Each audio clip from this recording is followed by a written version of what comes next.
Hey, this is Sky. Welcome to my YouTube channel. It's bright and early, Sunday morning, mind, body, and soul, daily discipline. This is how we get through. Just want to talk about one topic today. I want to talk about the comfort zone. But I'm going to take a different angle on this to start with. I'm not going to talk about our comfort zones. I'm going to talk about other people's comfort zones. The people that are around you have a comfort zone just like you do, and you may be locked in their comfort zone. They may be trying to keep you in a place where they feel comfortable with you. You understand what I'm talking about?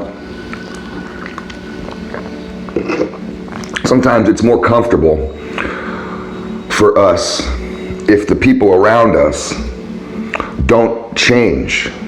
Sometimes if we're in a place of weakness and somebody next to us is getting stronger, that can feel like a threat. It can feel uncomfortable for two reasons. One, because it reflects back on us of our own weakness.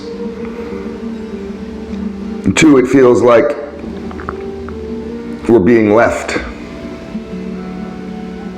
on the path. And there was sort of an agreement when we got together that we were going to be together, we're going to walk this path together, and then all of a sudden you're leaving me. Right?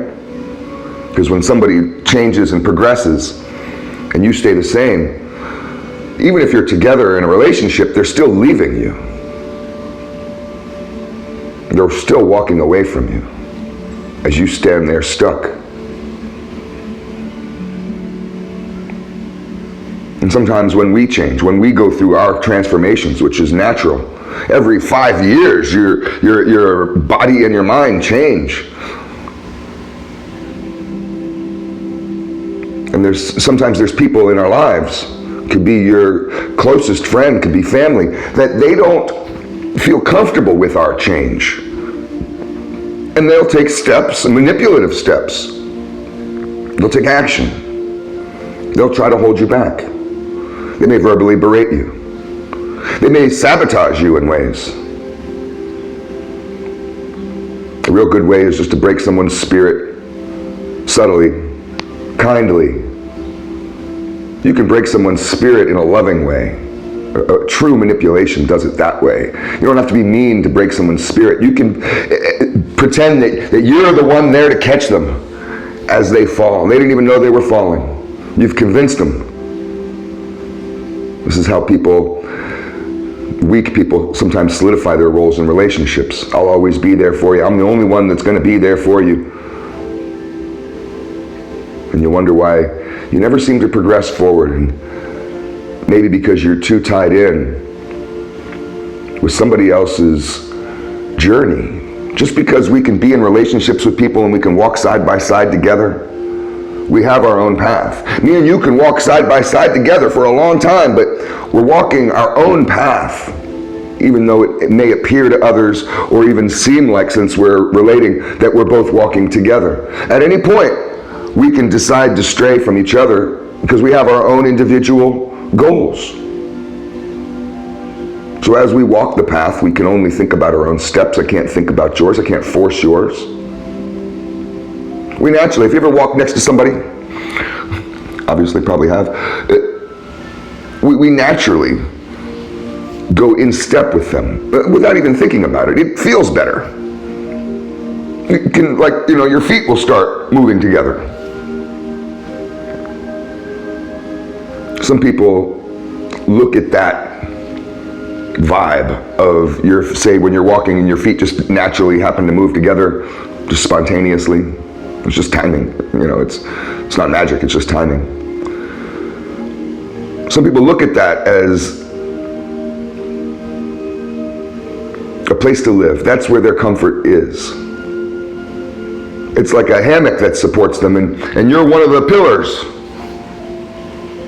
And they need you to stay who you are and to stay static and to stay where you are so they can lounge around and just kind of be lazy and be who they are. And the second you change, it fucks their system up. And that's why some people get all aggravated when loved ones around them start changing. And some friends of mine a few years ago, and they're a good couple, I always thought. They ended up breaking up. Couples do. Even good couples break up. But I kind of knew their relationship was doomed towards the end there, because some of the things that they were arguing about were so silly. And for example, when he met her, they were both very similar. He drank, he smoked, he's fairly lazy. I'm lazy. I don't, I'm not bashing anybody who's lazy. You just can't let laziness take you over. And she was a very similar person, and they clicked on a lot of levels. Well, within the relationship, as people do, they become introspective, and she became very productive. So she was around less. That was the first thing. She just wasn't around watching TV and just in the house. He might take her for granted, just like the fact that she's in the house somewhere. He doesn't have to talk to her. He can ignore her all day, but she's in the house. Well, now she's got something to do. Just that bothered him. She stopped smoking cigarettes. That bothered him. She stopped drinking. That bothered him. And he's like, you changed.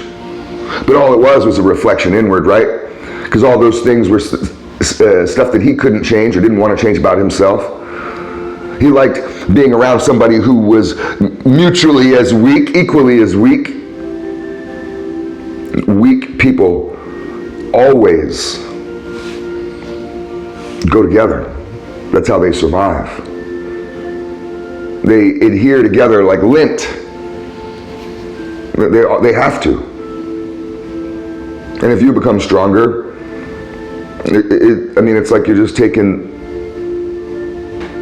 their support, their structure off of them. It freaks them out. Now, I'm not saying we need to be there for others in that way. This is somebody else's problem. You have no responsibility to make sure somebody is comfortable.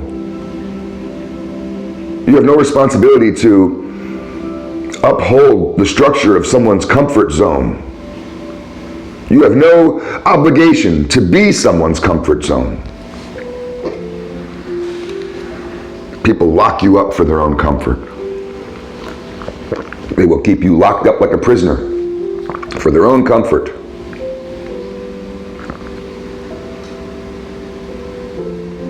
I've seen this kind of thing in my own life. And when I've pushed back and started to change, I started to lose some friends.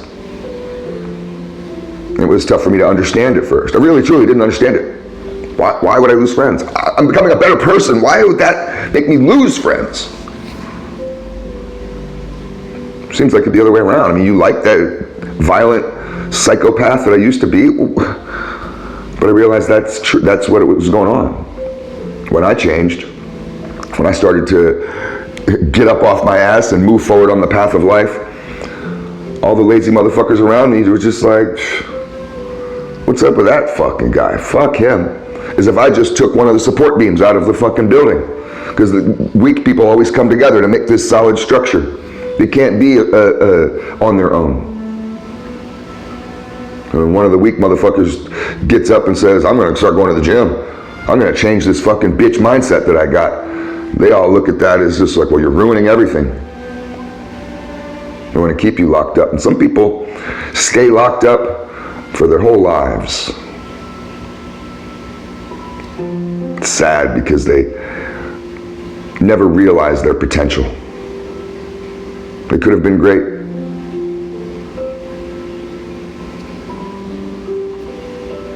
It's important just to notice this type of stuff. Notice how we affect others. Are we holding anybody back because of our comfort zone?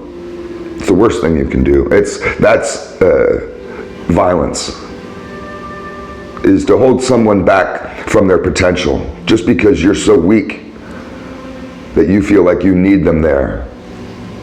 We have to risk, you have to give people their wings and to realize that they may fly away. That's what wings are for. But when we offer love instead of chains, offer freedom instead of restriction, the people that we've given wings to will always come back.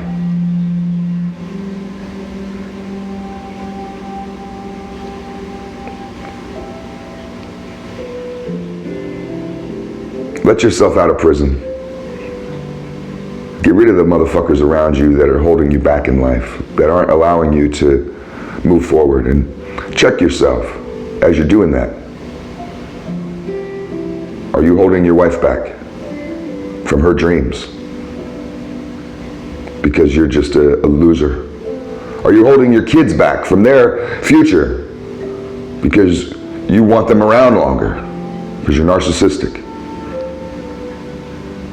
Are you holding your friends back because you're afraid that they're going to not like you anymore if they become stronger?